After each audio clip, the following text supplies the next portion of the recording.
প্রথমবারই perfect ভুনা খিচুড়ি তৈরি করতে পারবেন আমার আজকের এই রেসিপিটি ফলো করলে। প্রথমে আমি মুগ ডালকে ভালোভাবে ভেজে নিব। ভেজে নেওয়া মুগ ডাল দিয়ে খিচুড়ি রান্না করলে খেতে অনেক স্বাদ আসে। তারপর চুলায় একটা প্যান বসিয়ে দিলাম।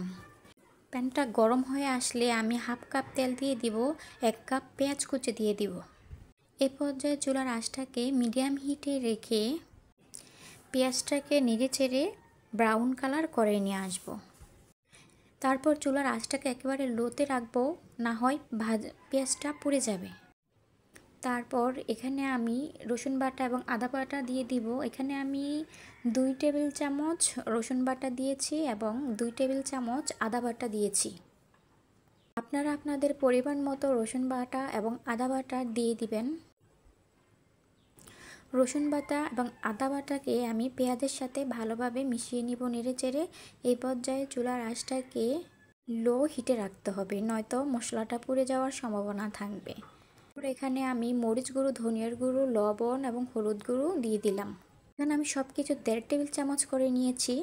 শুকনো মশলাটাকে এবার আমি বাকি উপকরণগুলোর সাথে ভালোভাবে নেড়ে চেড়ে মিশিয়ে নিব। লক্ষ্য রাখতে হবে মশলাটা যেন পুড়ে না যায়। তারপর এখানে আমি তেজপাতা, দারুচিনি, এবং এলাচ দিয়ে দিব। সবগুলো মশলা আমি আবার ভালোভাবে নেড়েচেড়ে মিশিয়ে নিব। মশলাটাকে যত ভালো মতো কষানো হবে খিচুড়িটা খেতে তত স্বাদ আসে।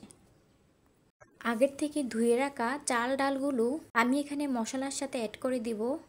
আমি এখানে 1 কাপ মশারির ডাল, 1 কাপ মুগ ডাল এবং 2 কাপ পোলাওয়ের চাল নিয়েছি। চালগুলোকে অবশ্যই আগে থেকে ধুয়ে পানি ঝরিয়ে রাখতে হবে। তো এখানে আমি টোটাল চাল ডাল নিয়েছি 4 কাপ। 4 কাপ চাল ডালের জন্য পানি দিতে হবে তার ডাবল, অর্থাৎ এখানে আমি 9 কাপ পানি দিয়েছি। অবশ্যই ফুটানো গরম পানি আপনারা অ্যাড করে দিবেন। তারপর একটা ঢাকনি দিয়ে 5 মিনিটের জন্য ঢেকে দেবেন। এই পর্যায়ে চুলার আঁচটা একটু মিডিয়াম হিটে রাখতে হবে। 5 মিনিট পর টাকে আপনারা একবার উল্টিয়ে দিবেন। তো হয়ে গেল আমার পারফেক্ট ভুনা খিচুড়ি রেসিপি। তো আমি আগে কখনো ভুনা খিচুড়ি রান্না করিনি, প্রথমবার রান্না করেছি। মাশাআল্লাহ, দেখতে যেমন হয়েছে খেতেও ঠিক তেমন স্বাদ হয়েছে।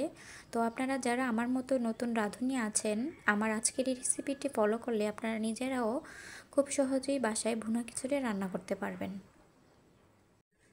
আমার এই রেসিপিটি ভালো লাগলে অবশ্যই সাবস্ক্রাইব করে পাশে থাকবেন এবং নতুন নতুন ভিডিও পেতে চ্যানেলটি সাবস্ক্রাইব করে রাখবেন। ধন্যবাদ সবাইকে।